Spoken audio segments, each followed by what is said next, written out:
Henderson from University of Sydney, and well, I met him in my very early days at Sydney Uni, so it's a very personal pleasure to welcome him here, even if it's only via video link, and he'll tell us about geometric modular representation theory. Thanks. Thank you, Volker. I would have been very happy to come to Penrith as well if I'd been invited to. So. Well, Roosbay organised that particular talk, and he seems to think in terms of Parramatta. So.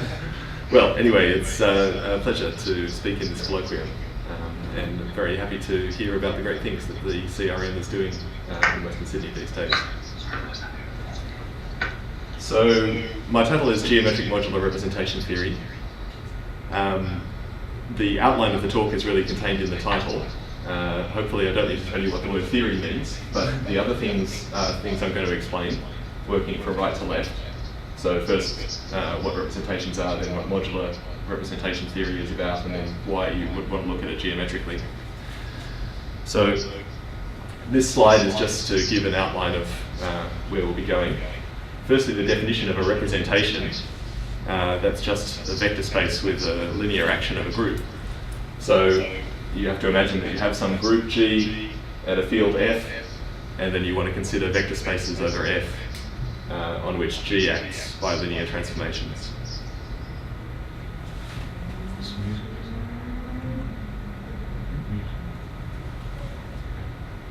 Sorry, we're just adjusting the speakers here in the room to give a little less feedback. I think that sounds a lot better. And you can still hear me, Volker and Stephen? No, not really. You've got really faint. Okay. So there's a lot of feedback here, an echo, so we were trying to remove it by... How about now? Can you hear me now? Or just about. So it seems like that speaker is needed for... It shouldn't be, because that's really just for the telephone. It's just a sort of foldback. Can you hear me now, Volker? If you speak loud and clear, maybe just. So probably. I mean, maybe the mic has already cut out. I mean, we don't normally use that speaker, so. Maybe I should. Okay. So, if I is this been switched off? No, that's working. So stick that right in the middle. Okay.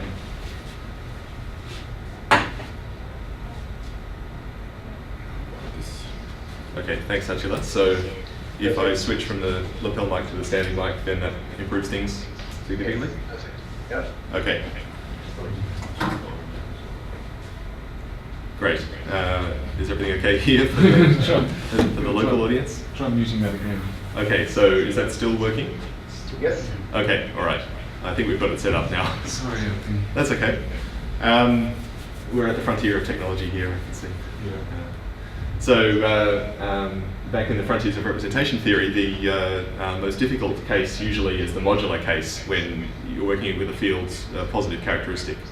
So that's what the modular means in the title, that you want to say things about representations over a field of characteristic P, where P is some prime. And although, I mean, of course, there are many interesting questions to study about representations over the complex numbers or any other field of characteristic zero, but generally, the questions that are unknown in the modular case are far more basic than the questions that are unknown in the characteristic zero case.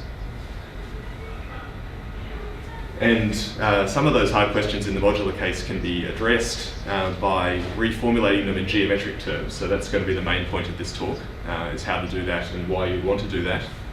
And of course, to demonstrate why you would want to do that, I need to explain how it actually helps, why it's not just translating one hard problem into another. So that's the basic outline. Okay, so for most of the talk I want to concentrate on just one representation theoretic problem, which is the representations of one particular group, GLN F. So that's the group of n by n invertible matrices over F. I might just try writing something on the smartboard at this point to test out my abilities here. So this is our group.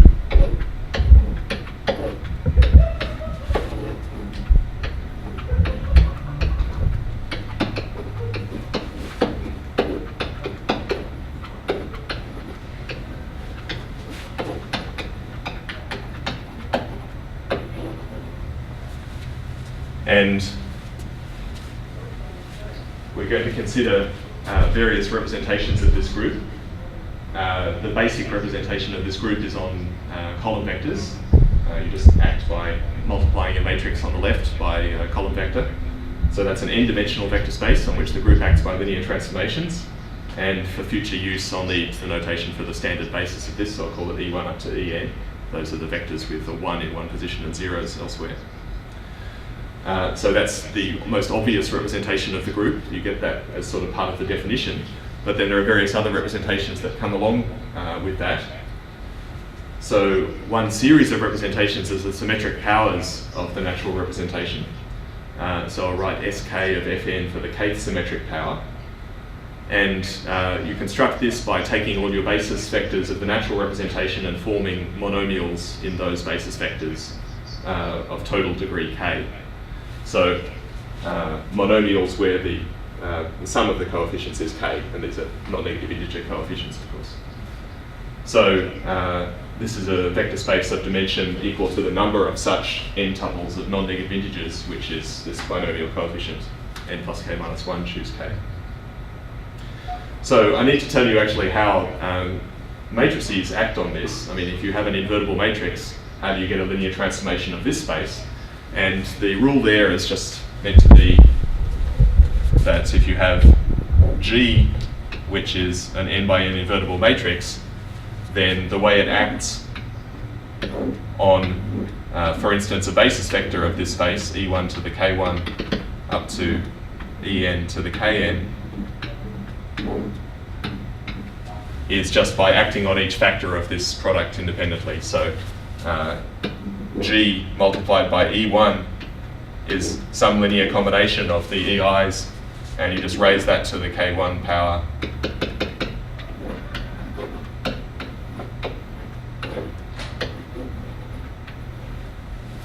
And similarly for the other factors. So these G sends each EI to a linear combination of the EIs, and then you take the appropriate powers of those and expand them out in the usual way, and you get a linear combination of these basis vectors here. So that's how elements of the original group act on this symmetric power. Okay, and the other well-known series along the same lines is the series of exterior powers. So I'll write wedge k for the kth exterior power. So this is like a non-commutative version of symmetric powers. So now instead of effectively symmetric polynomials in the EIs, you have anti-symmetric polynomials in the EIs. So that means the basis is formed by products of just k different EIs, and this is meant to be an anti-commuting multiplication now, this wedge product. So you can always put the basis vectors in increasing order of their subscripts. And so those n choose k wedge powers, wedge products form a basis for this kth exterior power. Should I say more about the definition of these symmetric and exterior powers? Does anyone have any questions? No? Okay, so those are two infinite series, this is an infinite series of representations because k can be any non-negative integer. This is just a finite collection of representations because k has to range between 0 and n. Once k is bigger than n, you can't have any such wedge product because you'd have to have two EIs the same, and then the wedge product would be 0. But of course there are many, many more representations of this group G, L, and F, and just from knowing these two constructions you can construct many more, because you could, for instance, take the sixth exterior power of the natural representation and then take the third symmetric power of that, and then maybe take the tensor product of that with the dual of the second symmetric power. I just wrote down some random expression. Of course, any such thing is then also a representation of this same group, so there's a million representations of G, L, and F. And the sorts of questions you want to know, of course, are how do they decompose into irreducibles, what are the relationships between these different representations, and so forth.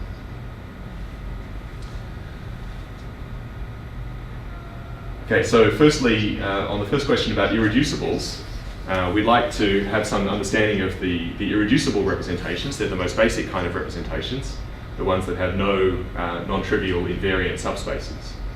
If you have a representation and it has an invariant subspace which is smaller, then you can, in some sense, study it by studying the smaller part and then the quotient. So it breaks up in at least a weak sense.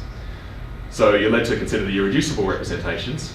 Now, of course, the natural representation is irreducible. It has plenty of subspaces, it's an n-dimensional vector space, but none of those subspaces are invariant under the action of the group, except for the trivial subspaces, 0 and the whole thing. That's because there are no non-trivial subspaces that are stable under the left multiplication by an arbitrary matrix. In fact, you can take any non-zero vector to any other non-zero vector by multiplication by some invertible matrix. So clearly you can't have you don't even have any invariant subsets, in fact, other than 0 and the whole thing. So that's one obvious irreducible representation. The series of exterior powers is also irreducible. This is a fairly simple calculation using the basis that I gave you before. It's not hard to show that any subspace, if you apply suitably chosen matrices to it, you can make it have a nice basis vector, and then once you have one nice basis vector in your subspace, you can apply other matrices and get the rest of the basis vectors. So a simple argument shows that that series of representations is also irreducible. And it would be nice to say, for symmetry and everything, that the symmetric powers were also irreducible. But in fact, what's true is that if the characteristic of the field is 0, the symmetric powers are irreducible, and otherwise they're not all irreducible. So in the easier, or what is generally the easiest case to consider, when the field is characteristic 0, all of these symmetric powers are irreducible. But if the characteristic of the field is some prime p, then what happens is that the kth symmetric power is irreducible only for k less than p. So as soon as k is at least p, you have some non-trivial invariant subspaces. And here's the simplest possible example of that. If you take p to be 2, so work over a field of characteristic 2, for instance, it could be the field with 2 elements, and you consider the symmetric square of the natural representation. So the full basis of this representation looks like this.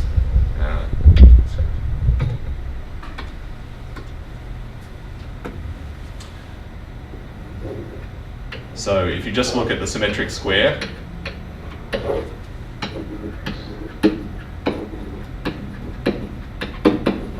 it has a basis consisting of the squares of the generators, the basis vectors of the natural representation, and then all the products of two different ones, so E1, E2, and so on up to En minus 1, En.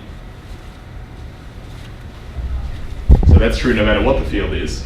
But then if the field has characteristic 2, you have a special property that the squares span an invariant subspace. So ordinarily, if you took the span of the squares as your subspace, it wouldn't be invariant, because when you act by a group, it takes E1 to some linear combination of the EIs. So you get some linear combination like this, and you square it. And ordinarily, you then wouldn't land back in the span of the squares, because you'd have all the cross terms. But of course, if you're working over a field with characteristic 2, all the cross terms disappear, and you have the famous first year undergraduate law that the square of a plus b is a squared plus b squared.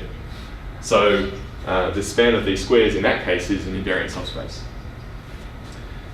So it's not true that the symmetric square of the natural representation is irreducible in characteristic 2. And that's a typical early example of the sorts of different behaviors you get when considering the modular case. Are there any questions about that?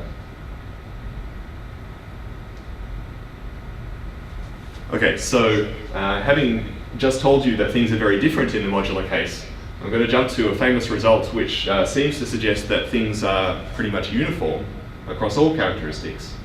This is the classification of irreducible representations of this group, GLNF, by their highest weights, the so-called theorem of the highest weight. So Cartan proved this in the characteristic 0 case, and it was a fundamental realization of Chevalet, 1958 was when it was published, that exactly the same classification holds for a field of arbitrary characteristic.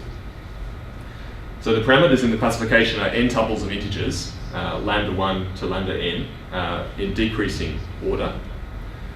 And for every such n tuple, there's an irreducible representation. I'll call it L lambda of f. And it's important to have the field remembered in the notation there, as we'll see in a moment. And that representation is characterized by the property that it has highest weight lambda. And I'll explain what that means. And the theorem says that every irreducible representation of this group is isomorphic to one of these. So this is a classification of irreducible representations. Now you have to say a little bit about what sort of representations you're considering. Here I'm considering representations of this group, which is already defined to be a group of matrices over F. And I'm considering its representations over that same field F. So it's the so-called defining characteristic case. And I want those representations to be algebraic in the sense of algebraic groups. So there's some condition on the map from GL and F to linear transformations of the vector space. The matrix entries have to be algebraic functions of the matrix entries here, rational functions of the matrix entries there. Okay, so that's not so important, but all the representations that we've looked at so far are in this class. So I'll show you in a moment how they arise in this framework.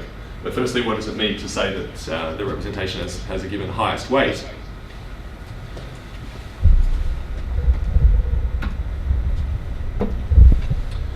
So, firstly, what is a weight vector in a representation? That just means a joint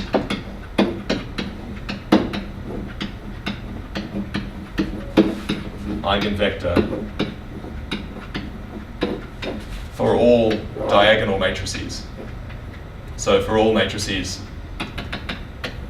which just have diagonal entries A1 up to AN and zeros elsewhere, a weight vector is a vector which is jointly an eigenvector for all of those. And then, so you have some equation that when you apply any diagonal matrix to your vector in the representation, you get some multiple of V, and the multiple has to depend on these in a very uniform way. It has to be just A1 to the mu1, A2 to the mu2, to AN to the mu_n times V, where mu is some n tuple of integers.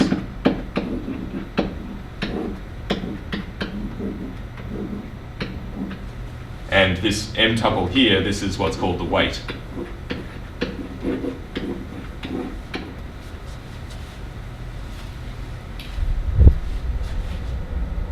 So you get the weights of a representation by considering the joint eigenvectors for the diagonal matrices and reading off what the eigenvalues are and the exponents of those as a function of the diagonal matrix. That's the weight.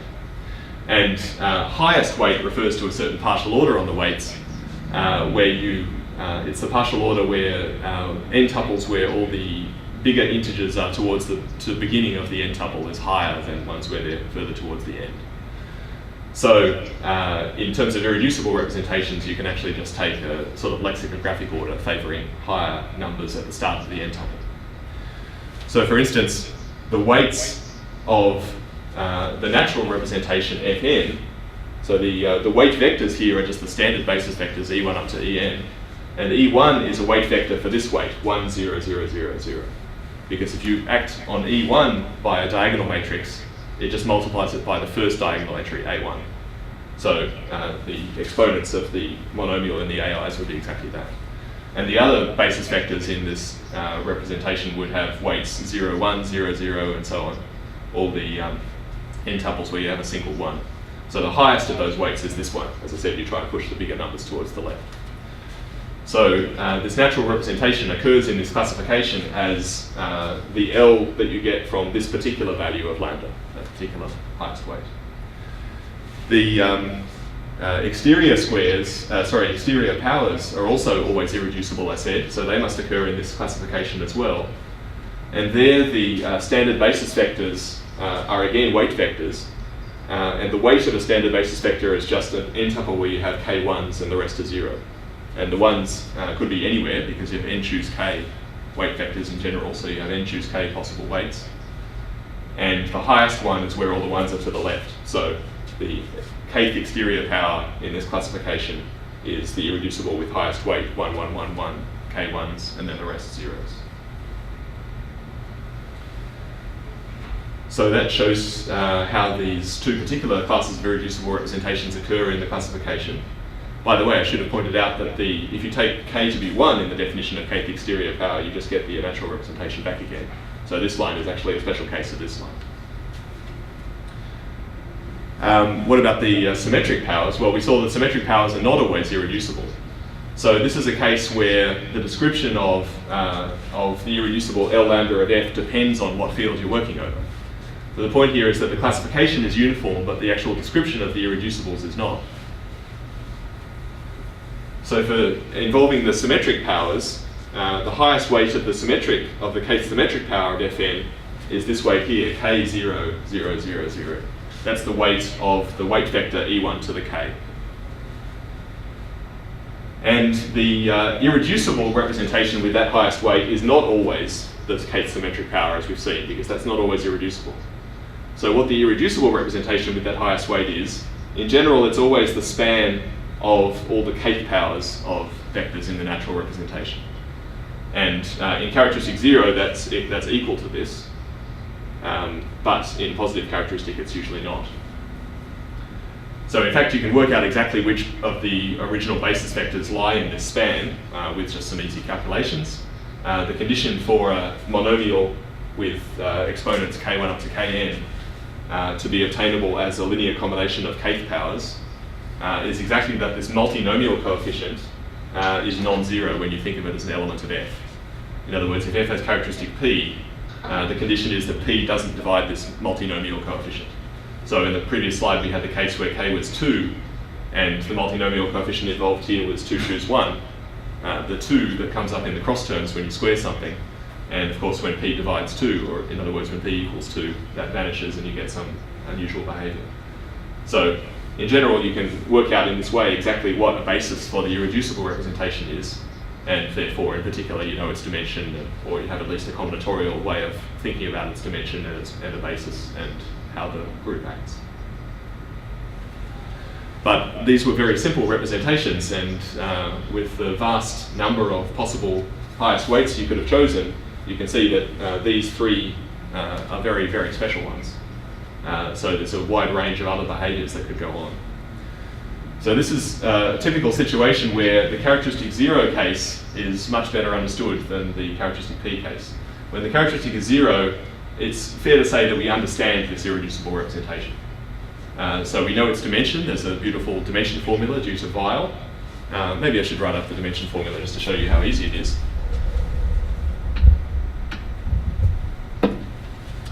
So this is in the case where the characteristic of the field is 0. The dimension of this irreducible representation of GLN is just the product over all pairs I less than j, running between 1 and n, of lambda I minus lambda j, and then plus the difference between the two subscripts, so j minus I. So this product, and then this wouldn't give the right answer on its own, because when lambda is 0, you're meant to get the one-dimensional trivial representation. So you have to divide by what you would get if lambda was 0. So you divide by the product over I less than j of j minus I. So that now gives 1 if lambda equals 0, which is the correct answer for the trivial representation. And that's the dimension of this irreducible representation. That's the Weil dimension formula in the special case of GLN. There's also the Weil character formula, which tells you how the eigenvalues of any diagonalizable matrix in any of these irreducible representations. And we have very many explicit constructions of these irreducible representations. So it's fair to say they're very well understood. Unfortunately, in the modular case, the situation is much, much worse. We don't even get to the first of those states of affairs. When the characteristic of the field is p, a prime, even the dimensions of the irreducibles are not known in general. And by in general, I really mean even for surprisingly small values of n and p. I think for GL6 and maybe GL7 and the prime being something reasonably small like 5, we don't know what the dimensions of all the irreducible representations are. I mean, some of them are very big, and once they get beyond the realms of naive computer calculations, we really don't know what else to do at the moment. So that's the situation about representations of GLN. You have this beautiful classification which doesn't, which is completely uniform. It works exactly the same way for all fields, but the actual description of the representations, and in particular even their dimension, varies enormously from the characteristic 0 case where we have a beautiful simple formula to the characteristic P case where we have just guesses and conjectures. So are the two proofs completely different proofs of that theorem? Or No, thanks. That's an important point. The Chevalet's proof, which uses the language of algebraic groups, reproves Carton's result for characteristic 0. So it's a completely uniform proof as well, yes. Yes, are there any other questions? So there's the setup of one of the major problems in modular representation theory, finding a formula for the dimensions of the irreducible representations of the general linear group. Even that is still unsolved. Is it the case that the characteristic 0 values give you a bound on the characteristic P values? It is, that's right, yes. So in fact, there's a concept of modular reduction.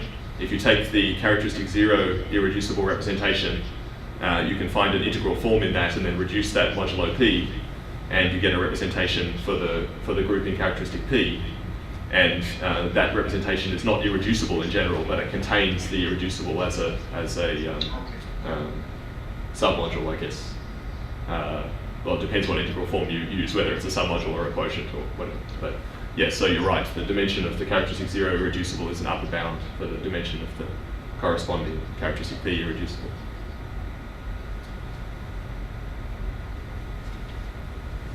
Okay. So we have a situation where we don't know what to say.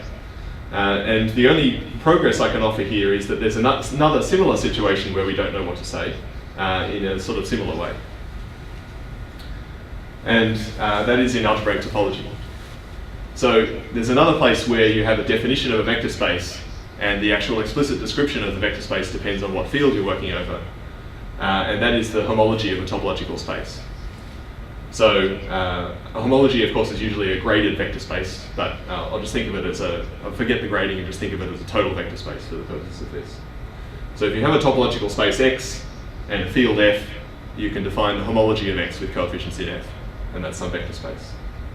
So I wanted to do this example of the real projective plane just quickly. So this is an example where you can work out the homology fairly easily from a cell complex description of the space. So this is meant to be a picture now of the real projective plane. So you get the real projective plane by taking a disk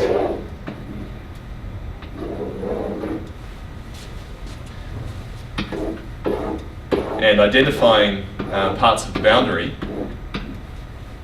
where you identify that part of the boundary with the bottom half in the opposite direction.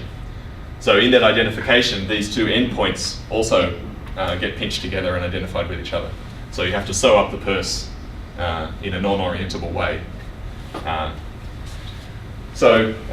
In this cell description of the real projective plane, you have one vertex, one edge, and one two-cell. So the two-cell is the disk. The one cell is the edge between the vertices. So this arc gets sewn onto that arc, so they're actually the same edge.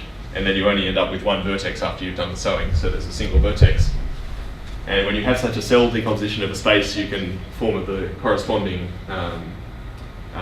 chain complex, where you have a vector space whose dimension is the number of cells of each dimension. So this is it's a bit of a disappointing example since the number is 1 in each case, but here this is the vector space corresponding to the 1, 0 cell. That's the vector space corresponding to the 1, 1 cell, and that's the vector space corresponding to the 1, 2 cell.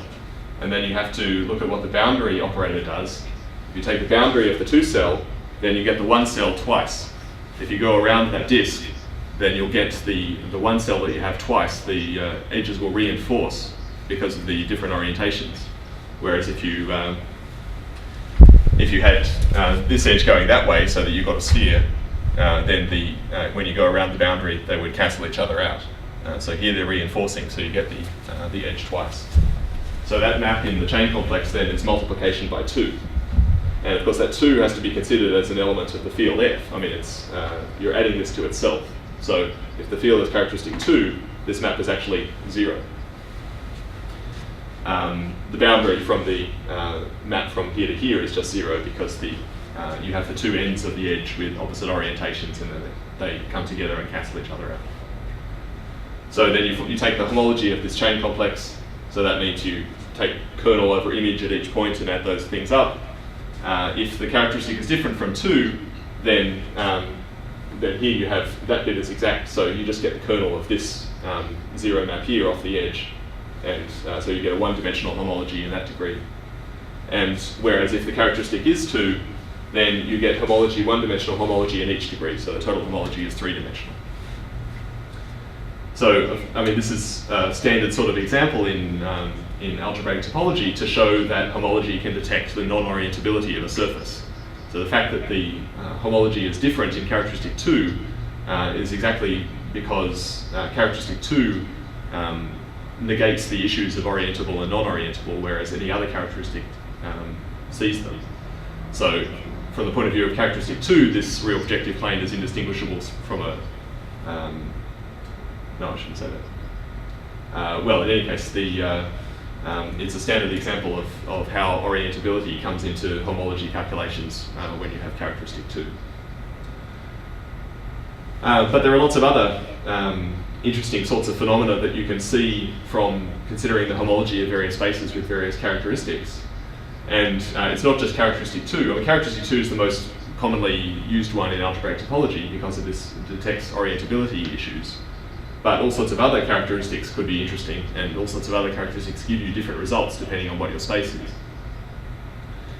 So this might lead you to wonder, I mean, this is a sort of dream, whether it's possible that the previous modular anomalies that we saw in representation theory are a special case of these modular anomalies in topology. So the dream would be that maybe there are some collection of topological spaces, one for each of the lambda in the previous theorems, such that this unknown number, the dimension of the irreducible representation in characteristic F, was just given by taking this single topological space, which is independent of F, and just computing its homology with different coefficients. So that the difference in this dimension as the characteristic changes was just then a special case of the difference in the dimension of homology of a space as the characteristic changes. So that sort of reduces modular representation theory to algebraic topology. So it would be very important for this dream that these spaces themselves don't depend on F. So for a given lambda, you just have a single topological space, and you're just computing its homology with different coefficients, and those different answers are giving you the different dimensions of the irreducibles. Well, that's a dream, and I'm not going to tell you that it works, but the surprising thing is that something very close to this is actually true. That's what I'm going to go on to say. The problem with this, I guess, is that topology is just a little bit too flabby, and what we really need is the geometry of complex varieties, not topological spaces. So this theorem is part of a much bigger theorem, a much fancier theorem called the geometric Satake equivalence. It's an equivalence of categories, one defined representation theoretically and one defined in terms of geometry. But I've just stated a consequence of it here to fit in with this story. So that dream that I stated on the previous slide is almost true. For any lambda, there is a topological space X lambda, which happens to be a complex projective variety. But I don't want to consider it Zariski topology or anything fancy like that. I just want to consider its topology as a subset of some big complex n-dimensional vector space. So it's a complex projective variety. It's usually a singular variety, but the geometry of the singularities is actually what drives this theorem and makes it work. So it turns out to be a good thing. It has a stratification into pieces which are smooth. So X lambda is not itself a manifold or anything like that, but it can be broken up into finitely many pieces, each of which is a smooth manifold. And what you need to take to get the dimensions of the irreducible representations of GLN is not ordinary homology, but intersection homology. So this is a fancier version of homology that's designed to cope with stratified spaces. So it records not just the topology of the space, but also some of the geometry of the strata and how the links of the various singularities look like. So I want to give you an example to sort of illustrate at least not the definition of intersection homology, which would take me too long, but the sort of things that you need to compute if you're going to compute intersection homology. But first, let's see how the cases that we know fit into this picture. So this, as I said, the fancier version of this theorem is in the paper of Mirkovic and Vilonen, published in the Annals of Maths in 2007.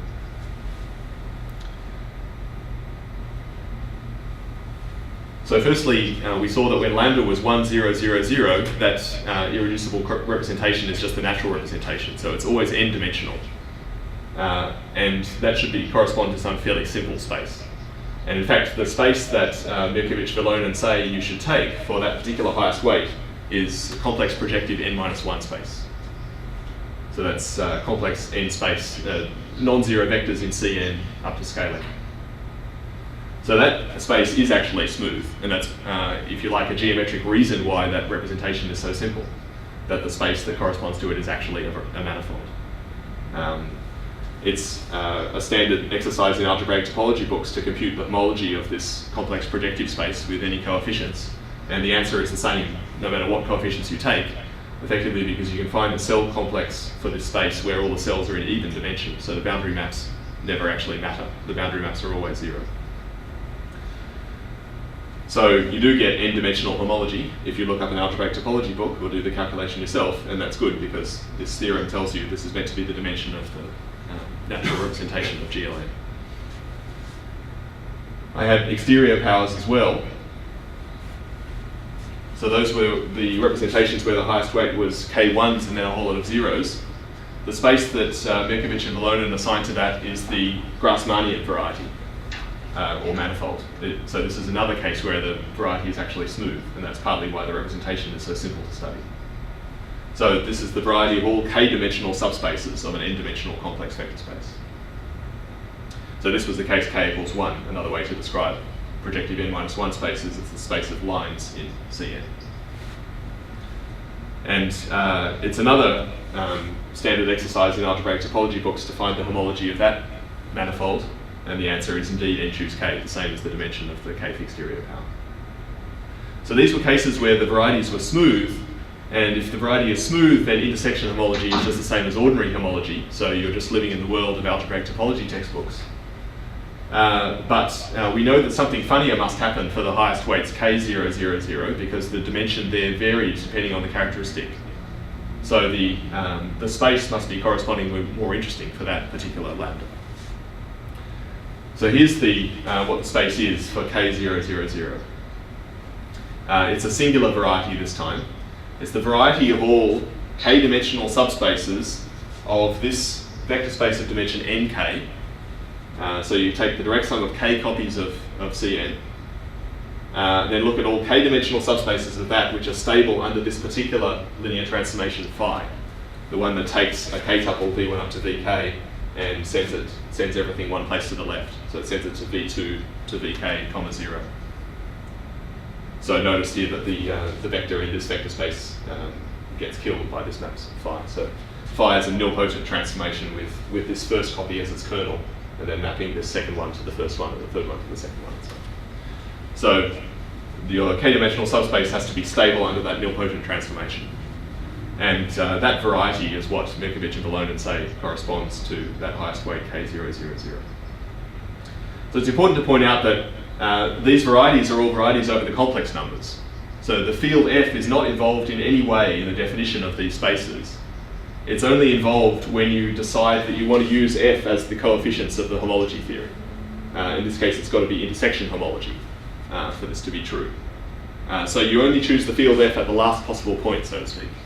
And you have this completely uniform assignation of a space to each highest weight that gives you the right answers. So I wanted to give an example of the simplest case of this. I think I'll do this quickly.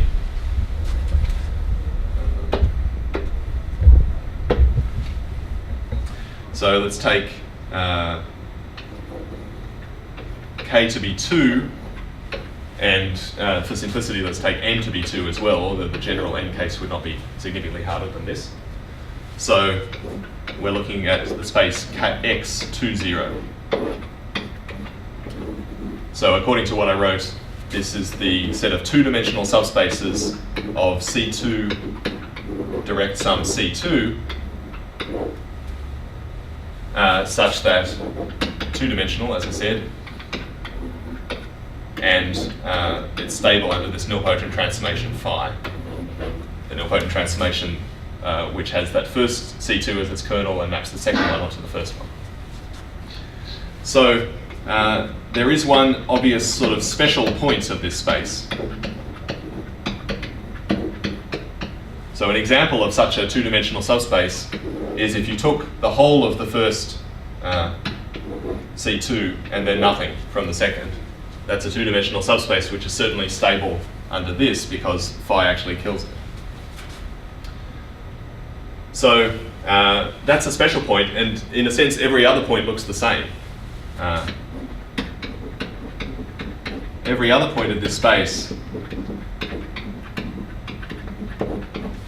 is some subspace V which intersects this first C2 in a one-dimensional subspace.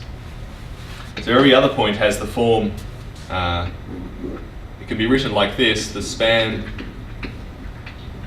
of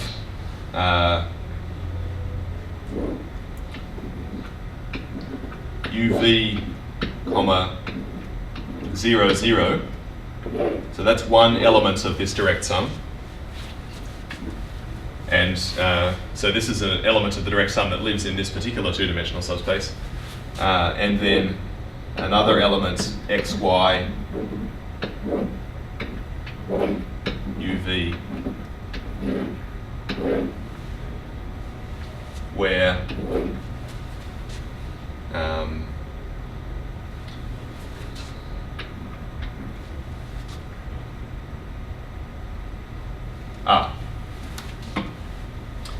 let's close this off.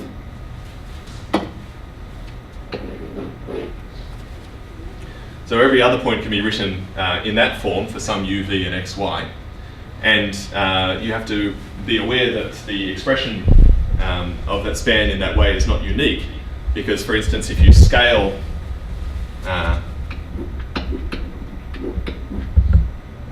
u, v, x and y, you get the same two-dimensional subspace, because you're just taking the span of these things anyway. So if you multiply them by some scalars, by the same, or multiply all of these by the same scalar, then you get the same subspace.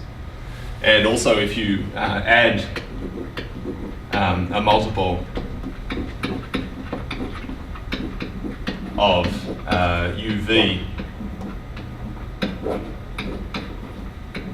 to xy, then you would also get the same subspace, because you could take some linear combination of this and add it to this vector here. So those two operations give you the same subspace.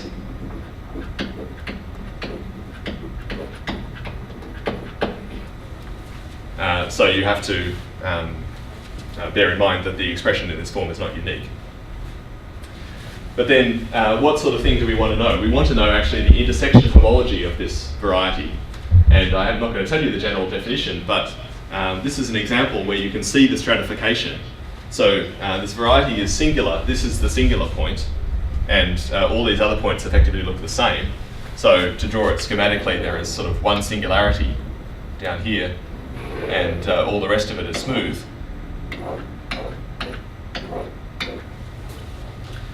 And the sort of thing you need to know when you compute intersection homology of a space like this is what the homology is if you take a neighborhood of the singularity and remove the singularity. So if you take a punctured neighborhood of the singular point, what the homology of that is. So in this particular example, what turns out to be true is that a punctured neighborhood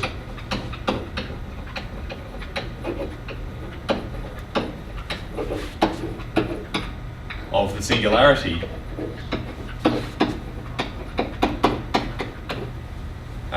is homotopy equivalent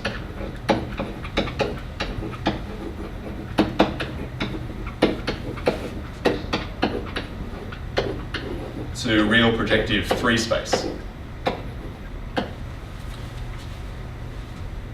So that's something which is not hard to see, although I think I don't quite have time to do it, from this description that I've given you here. If you take an open neighbourhood of the singular point in this space, you can do that by putting some actual explicit bounds on the entries here, u, v, x, and y, subject to the non-uniqueness that I described here. You'll see that, and then you remove the singular point. What you end up getting is a three-sphere up to the indeterminacy that antipodal points are identified. So you get a real projective three space. And that's another sort of example, like the real projective two space that I worked out before, where the homology differs depending on whether you have characteristic 2 or not. So that difference in behavior when you're working out homology with coefficients of characteristic 2 for a real projective 3 space percolates into the intersection homology of this variety x2 naught. And that's why you get the different behaviors for this particular highest weight 2 naught depending on whether the characteristic is 2 or not. So we know already that the dimension varies depending on which of those you're in.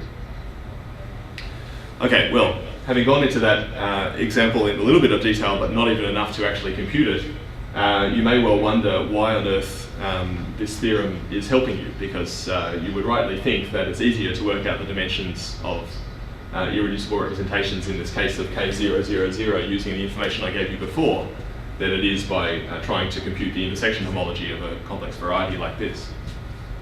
So in what time remains, I need to convince you that this does actually help. So this I'll do just by a bit of history. Probably the maths will stop at this point. The first real success story for these geometric sort of ideas was actually in the characteristic 0 setting.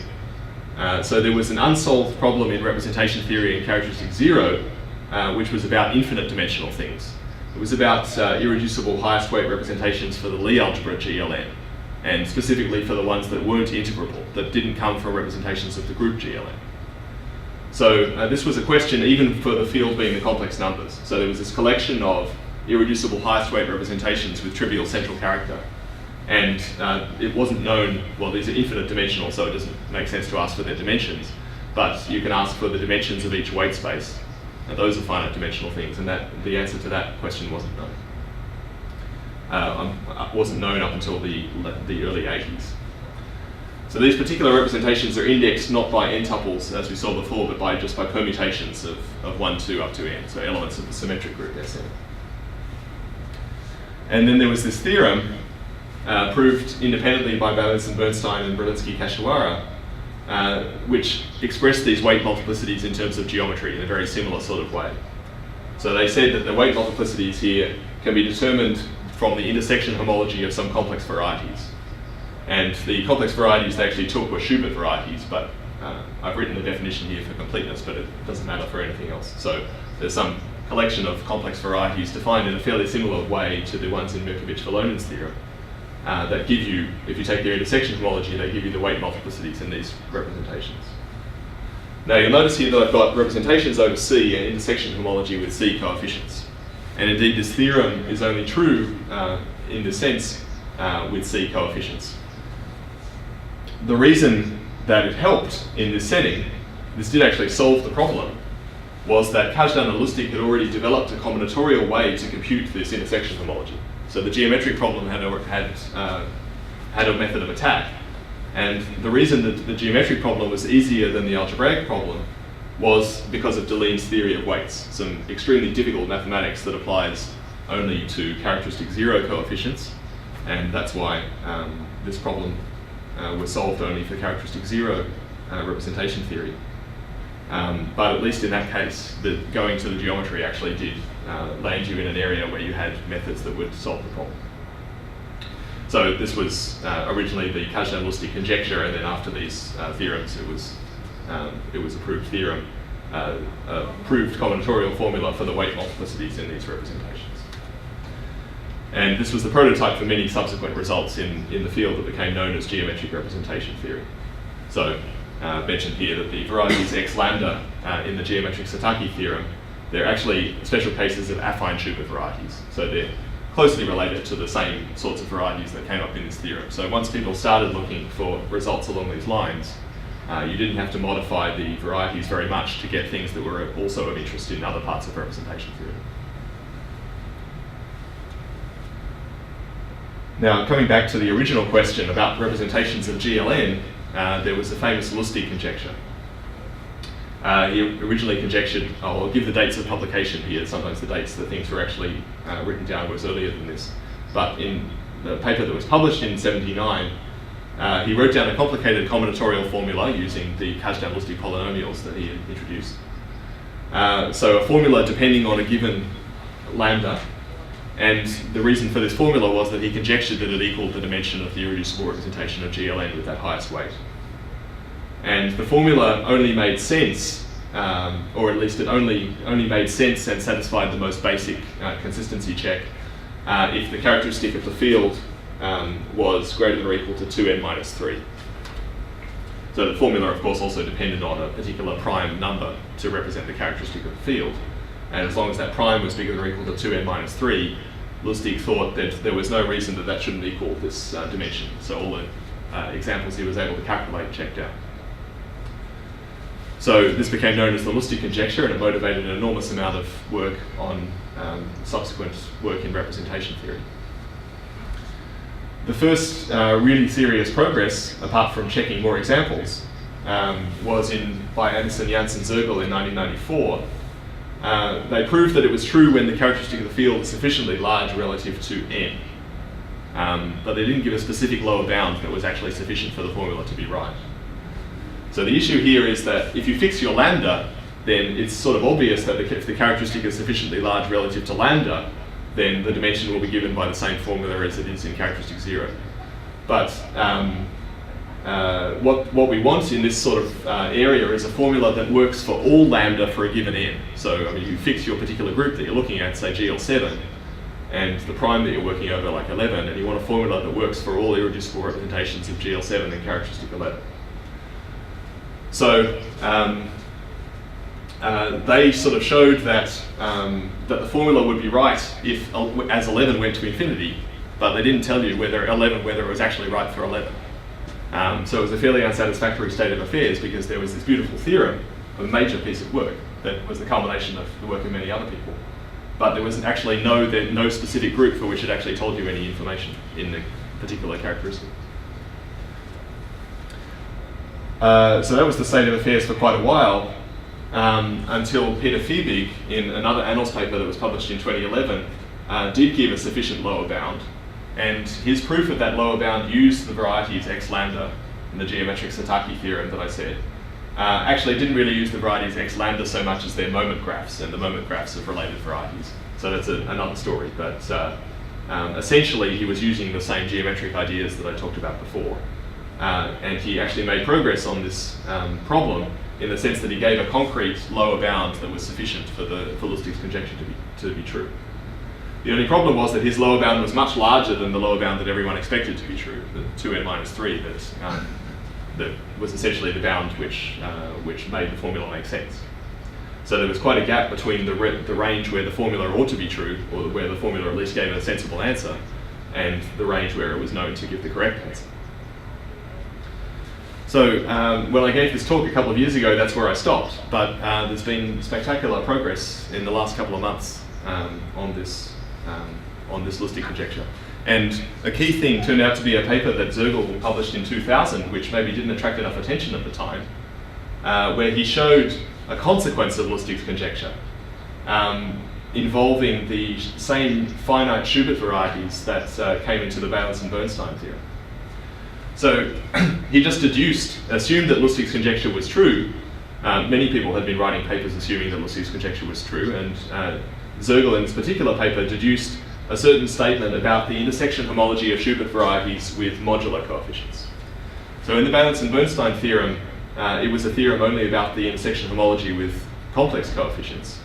But in Zergel's result, you actually get the modular coefficients like in the geometric Satake picture or in the story that I've been telling. So it perhaps didn't attract much attention at the time because it was, firstly, it was going in the wrong direction to prove Lustig's conjecture. It was deducing something from it. And secondly, because people didn't really think that intersection homology with modular coefficients was going to be at all easy to compute, so it didn't seem to help in any sense. But that situation has now changed. Jordi Williamson, especially in work with his co-author Ben Elias, has effectively found a way of computing intersection homology of Schubert varieties with coefficients in positive characteristic. It's not exactly what they've done, but it's what they have done gets close enough to bear on this subject. And earlier this year, well, I heard about it in June, and Geordie's now posted something on his webpage about it. He's found a family of counterexamples to this statement that Zergel showed was a consequence of Lustig's conjecture.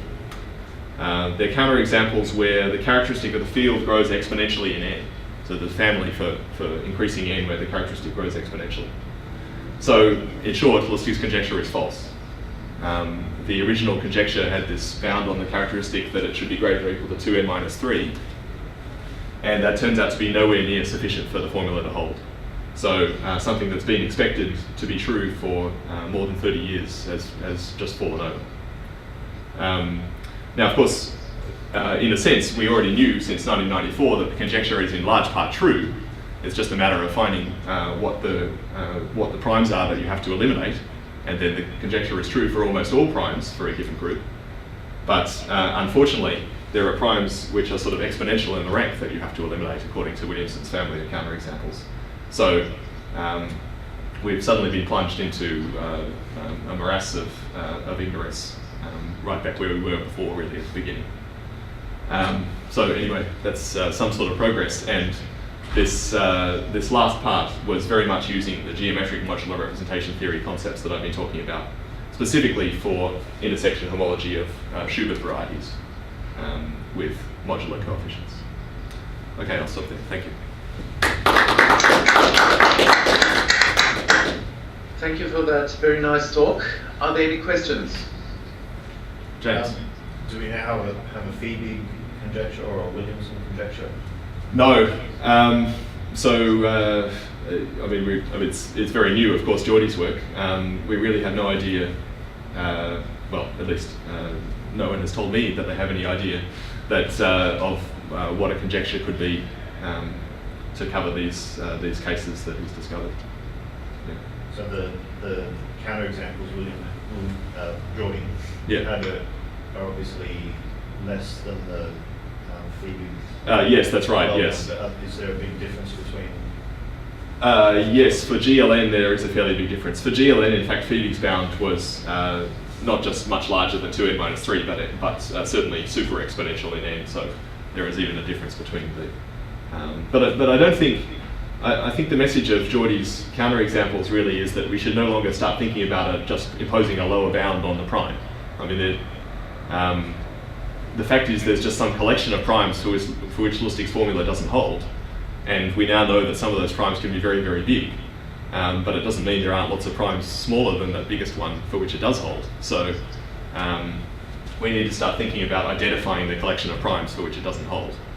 And then, of course, we need to start worrying about those primes and what is true for those primes. But even identifying for which set of primes Lustig's conjecture doesn't hold would be the first step.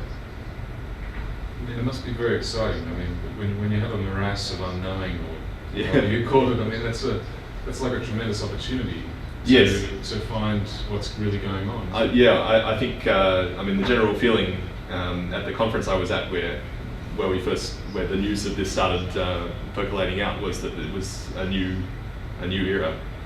Yeah. That a chapter had closed, really. I mean, there was decades of representation theory that were dominated by the Lustig conjecture.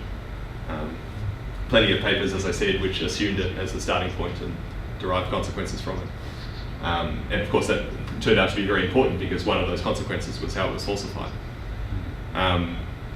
And plenty of ARC grants and other things that have promised to attack it by various means. You're right. It really does open up the field enormously.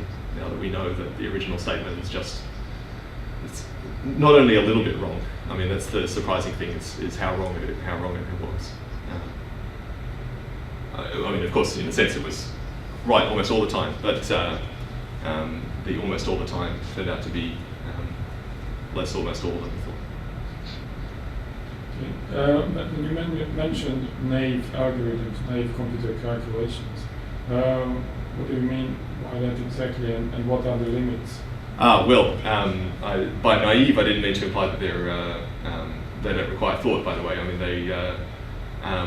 so these calculations, I think the furthest calculations have been done by Frank Lubeck, and he has the results posted on his webpage.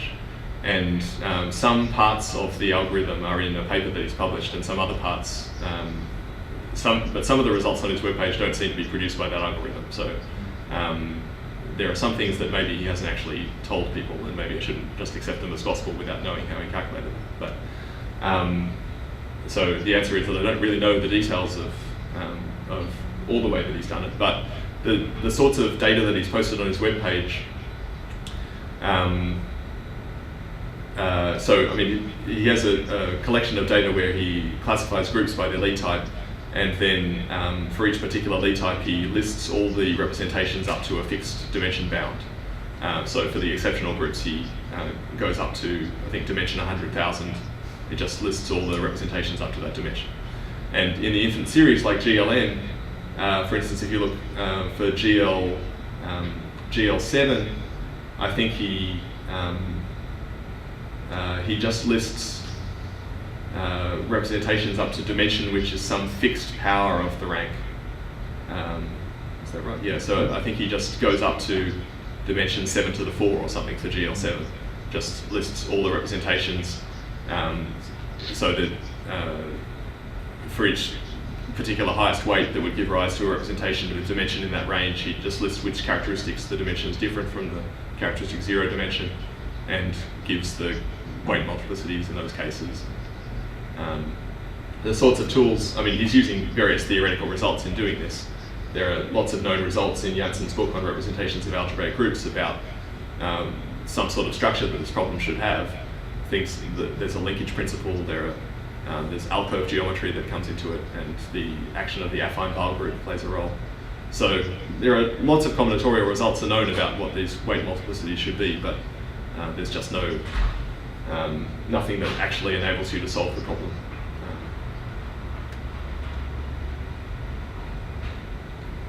I have another question. Andrew. So earlier on, you listed some facts about the characteristic 0 case that were known. The dimension was the first one, and you said we don't even know the dimension. This is about the dimension. Yeah. So what about the other things? I mean, are they genuinely further afield, or are they sort of also being attacked? Well, so that's interesting. Yes. So I mean, most people, I guess, have thought that if we don't know the dimension, there's not a lot of other questions we can hope to answer. I mean, certainly if we don't know the dimension, we can't expect to find eigenvalues, I guess, of general elements or character formulas or anything like that. There are constructions of these irreducible representations, but they tend to, like the one that I mentioned in the case of the highest weight K00, but they tend to involve a non-explicit step. I mean, at some point in the construction it says take the span of all these things, and then at that point there's some undetermined knowledge about what the actual dimension of that span is. And to work it out, you would need to just do some massive linear algebra calculation, which pretty quickly becomes infeasible. People have done other things, though. So there's I mean, I guess those people in the past were maybe slightly considered mavericks, but people have attacked it from other directions. For instance, asking questions like, suppose you start off with a regular unipotent element of GLN, so a unipotent matrix with a single Jordan block, and then you ask, in any particular representation, that must act by a unipotent matrix, and you can ask what the sizes of the Jordan blocks are in any particular representation. So if you knew, of course you can't know the sizes of all of those Jordan blocks, because if you did, you'd add them up and that would be the dimension. But you can prove, for instance, results about what the size of the biggest Jordan block is. So the sort of maximal unipotent degree of that particular element of the group acts by. So there's some results about that by Supranenko. So that's the sort of direction that you could go in without having to know the dimensions, that you could sort of bound, give some more qualitative information about what the conjugacy classes of representing matrices were, something like yeah, so something has been done, but and maybe we should start concentrating more on those sorts of questions if our failure in this has been so total.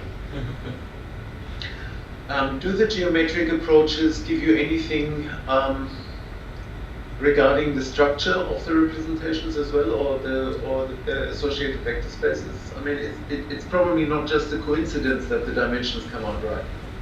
Oh no, so the, yes, thanks. So I should maybe have said a little bit about where Lustig's original conjecture came from. I mean, it was a conjecture that was inspired by the conjecture that turned out to be true for infinite dimensional representations of Lie algebras. And the way that Anderson, Janssen, Zergel proved that it was true almost all the time was by a link between representations of groups in characteristic P and representations of quantum groups where the parameter is a p-th root of unity. So there was that was the first step in the proof, so to speak, was to make a connection between those two different parts of representation theory. So in the quantum group setting, you have a parameter which is a p-th root of unity, but your representations are over the complex numbers. So and then there was a further step from that to affine Lie algebras, and then from the affine Lie algebras you go to the affine Schubert varieties, and it was quite a long, complicated story. But there certainly was more information coming out of this than just the dimensions. So of course, Lustig's conjectural formula was actually for the if you write the irreducibles as a linear combination of standard modules. So there are various standard modules that you get by taking modular reduction of the characteristic zero irreducibles. In the Grothendieck group, the transition matrix from those to the irreducibles is invertible, so you can write the irreducibles as a formal linear combination of the standard modules, a virtual linear combination with some plus and minus signs. And Lustig's formula was actually for the coefficients in those expressions. So it would lead to dimension formulas just because the dimensions of the standard modules are known. But actually his conjecture was about those sort of composition multiplicities.